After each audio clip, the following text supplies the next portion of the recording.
¿Qué tal? Hola, sean todos bienvenidos. Yo soy el profesor Gilberto Pérez Argüelles y recuerden que aquí en este canal todos aprendemos en menos de 15 minutos. Y bien, para la sesión del día de hoy tenemos el título del video que está por iniciar: Filosofía griega clásica, los sofistas y Sócrates. El objetivo es el siguiente: vamos a identificar aspectos principales de los sofistas. Además vamos a conocer la filosofía de Protágoras superficialmente, ¿verdad? Pero la reconoceremos al menos. Y por último vamos a reconocer también las características del pensamiento de Sócrates. Dicho entonces esto, pues vamos a iniciar. Y bien, en este caso, cuando hablamos de filosofía griega clásica, es el periodo que va a vivir precisamente Sócrates. Quedará atrás entonces la filosofía presocrática y va a iniciar el periodo clásico. También se le conoce como la etapa antropológica, porque va a estar referida a la solución de problemas del ser y del conocimiento. Cuando hablamos de filosofía griega clásica, estamos hablando entonces, por supuesto, de la etapa que vivió Sócrates, el caso, por supuesto, de Aristóteles y Platón, que fueron sus discípulos. Y es una forma distinta, es otro periodo, porque va a estar con el objetivo de solucionar situaciones relacionadas al ser y al conocimiento. Y bueno, tendríamos que decir entonces, en principio de cuentas, que al final los sofistas eran intelectuales que daban clases sobre varias materias, incluida la retórica. Podemos decir entonces que son los primeros profesores de la historia. Se trata de una filosofía que explica por medio de subjetivismos y la negación de la verdad absoluta. Para los sofistas, eso es algo también nuevo en la época, pues no existen verdades absolutas. Al final es una postura distinta a la anterior, porque los presocráticos consideraban que era posible encontrar la verdad absoluta. Los sofistas señalan que en realidad incluso la verdad puede ser relativa, y entonces, de acuerdo a las vivencias de las personas, se puede entender incluso la realidad. Y bueno, como enseñaban a cambio de un honorario, los únicos que atendían las escuelas sofistas eran aquellos que se lo podían permitir. Estamos hablando, por supuesto, de personas miembros de la aristocracia y de las familias ricas. Y de manera profesional, podemos decirlo, y de tiempo completo, los sofistas ya se dedicaban a cuestiones de la educación. El tema importante aquí es que no va a ser de acceso para toda la población, solamente las personas que pudieran pagar por este servicio. Esta situación va a darle muchas críticas a los sofistas, sobre todo por parte de los grandes de la filosofía. Estamos hablando de Sócrates, de Platón y Aristóteles, que van a criticar fuertemente a los sofistas, sobre todo por el hecho de cobrar por la cuestión de la enseñanza. Para ellos no tendría por qué ser así, no tendría por qué existir esta cuestión del pago de un honorario por el intercambio de cuestiones relacionadas al conocimiento. Y bueno, vamos a hablar un poquito de Protágoras, que es uno de los representantes de esta escuela sofista, ¿verdad? Y bueno, tenemos aquí, entre comillas, la frase que es, digamos, la que va a distinguir mucho su pensamiento. Dice, leemos: el hombre es la medida de todas las cosas, de las que son en cuanto son, y de las que no son en cuanto no son. Y entonces con esta frase queda súper clara la situación de que no hay verdades absolutas y todo es relativo, incluso la verdad puede ser relativas. El ser humano entonces es la norma de lo que es verdad para sí mismo, y por supuesto habrá tantas verdades como seres humanos habitan el mundo, porque en realidad entonces cada uno portará su propia verdad. Y así entonces queda clara la postura del pensamiento, ¿verdad?, sofista, porque entonces rechaza la posibilidad de encontrar una verdad absoluta.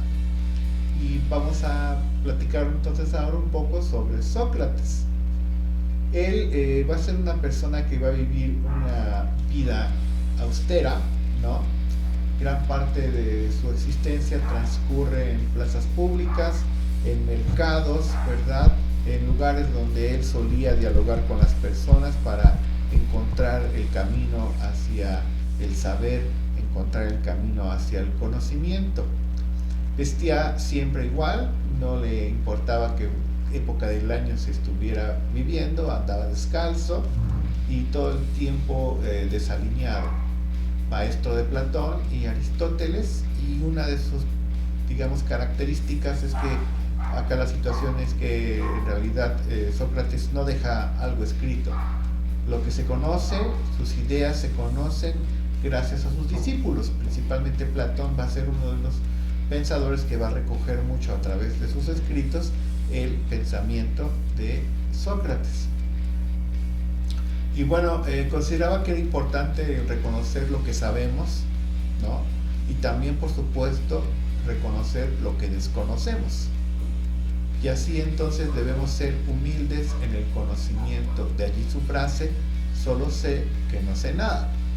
Y es el principio del conocimiento. Si lo analiza, el primer paso para poder abrirse hacia las nuevas aventuras del conocimiento es cuando reconocemos que no sabemos.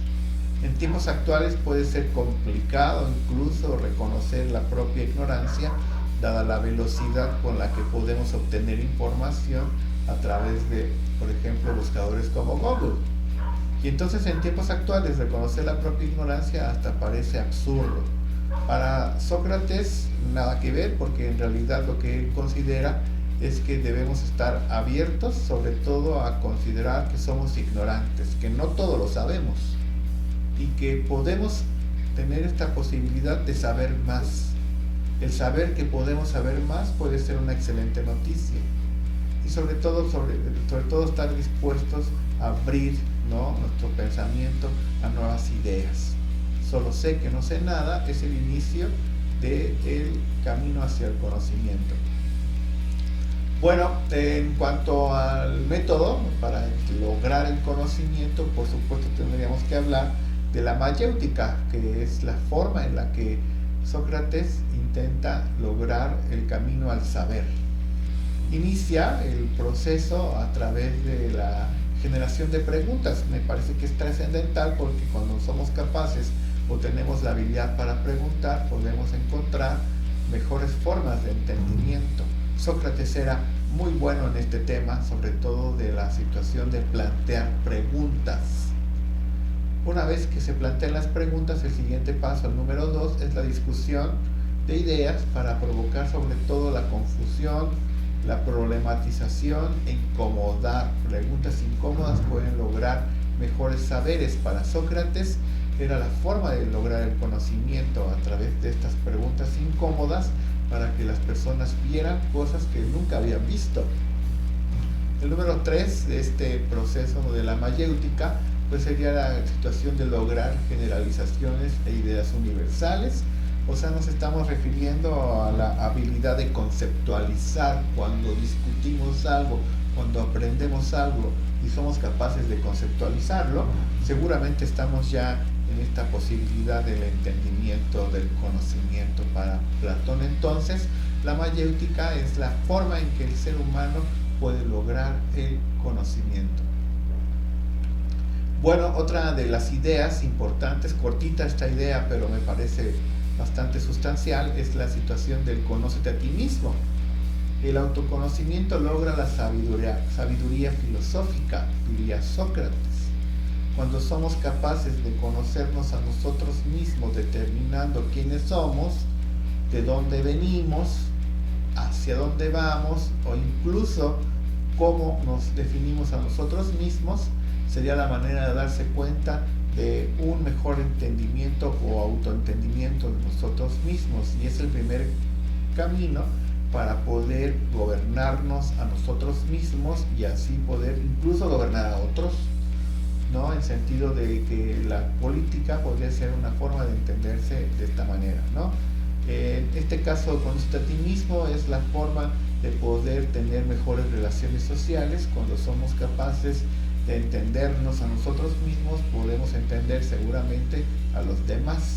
Y así entonces Sócrates considera que es el camino a la sabiduría, empezar a conocer por dentro o iniciar por dentro para luego seguir hacia afuera. Y bueno, en cuanto ya a la parte final de su existencia, Sócrates va a morir porque es acusado, se le va a acusar de pervertir a la juventud de Atenas, ¿no?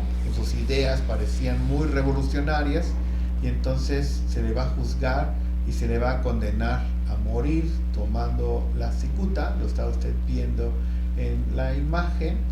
Se dice que incluso Sócrates se pudo haber escapado o se pudo haber defendido y evitar su muerte. Realmente Sócrates, con principios bastante sólidos, pues va a preferir morir antes de hacer un lado sus principios. Lo que querían solamente era que él reconociera, ¿no?, esta cuestión de perversión de sus ideas. Él considera que no es así y entonces prefiere morir antes de dejar a un lado sus principios. Y bueno, con esto le damos fin a la presentación. Muchísimas gracias por su atención. Esperamos se suscriban a este canal, es muy importante para nosotros. Y por supuesto también importante que active la campanita de notificación para que YouTube le mande una notificación cuando subamos videos, porque obvio estaremos subiendo videos de filosofía en los siguientes días. Nos vemos próximamente, cuídense mucho, chao.